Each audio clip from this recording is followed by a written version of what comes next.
ഡൽഹി കൂട്ടക്കൊലപാതക കേസിൽ വഴിത്തിരിവ്. മുൻ കമാൻഡോയെയും ഭാര്യയെയും മകളെയും കഴുത്തറുത്ത് കൊലപ്പെടുത്തിയത് മകൻ അർജുൻ എന്ന് കണ്ടെത്തി. സ്വത്ത് സഹോദരിക്ക് നൽകുമെന്ന ആശങ്കയാണ് കൊലപാതക കാരണമെന്ന് പോലീസ്. സൗത്ത് ഡൽഹിയിലെ നേബ്സറായിൽ മുൻ സൈനിക കമാൻഡോ രാജേഷ്, ഭാര്യ കോമൾ, മകൾ കവിത എന്നിവരെ കൊലപ്പെടുത്തിയ കേസിലാണ് വഴിത്തിരിവ്. ഇന്നലെ പുലർച്ചെ 5:30യോടെയാണ് 3 പേരുടെയും മൃതദേഹങ്ങൾ കഴുത്തറുത്ത് കൊലപ്പെടുത്തിയ നിലയിൽ വീട്ടിൽ കണ്ടെത്തിയത്.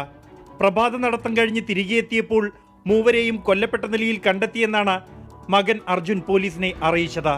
എന്നാൽ വീട്ടിൽ നടത്തിയ ഫോറൻസിക് പരിശോധനയിൽ മറ്റ് വിരൽ അടയാളങ്ങളൊന്നും കണ്ടെത്തിയില്ല. മോഷണശ്രമം ഉണ്ടായിട്ടില്ല എന്നും വ്യക്തമായി. പോലീസിനെ അറിയിക്കാൻ വൈകിയതും മറ്റു ബന്ധുക്കളെ വിവരമറിയിച്ചതും അർജുൻ തന്നെയാണ് പ്രതിയെന്ന് സംശയിക്കാൻ ഇടയാക്കി. തുടർന്ന് നടത്തിയ വിശദമായ ചോദ്യം ചെയ്യലിൽ അർജുൻ കുറ്റം സമ്മതിച്ചു. സഹോദരിക്ക് സ്വത്തുക്കൾ നൽകുമെന്ന ആശങ്കയാണ് കൊലപാതകത്തിന് കാരണമെന്നാണ് മൊഴി. ബോക്സിംഗ് താരമായ തന്നോട് പഠനത്തിൽ ശ്രദ്ധ കേന്ദ്രീകരിക്കാൻ ആവശ്യപ്പെട്ട നിരന്തരം വഴക്കു പറയുന്നതും പ്രകോപനത്തിന് കാരണമായെന്ന് പ്രതി പോലീസിനോട് പറഞ്ഞു. നേരത്തെ തയ്യാറാക്കിയ പദ്ധതി അനുസരിച്ച് മാതാപിതാക്കളെയും സഹോദരിയെയും ഉറങ്ങിക്കിടക്കുമ്പോൾ കഴുത്തറുത്ത് കൊലപ്പെടുത്തുകയായിരുന്നു. വീട്ടിലുണ്ടായിരുന്ന കത്തി ഉപയോഗിച്ചാണ് കൃത്യം നടത്തിയത്. മാതാപിതാക്കളുടെ വിവാഹ വാർഷിക ദിനം തന്നെ കൊലപാതകത്തിനായി പ്രതി തെരഞ്ഞെടുക്കുകയായിരുന്നു.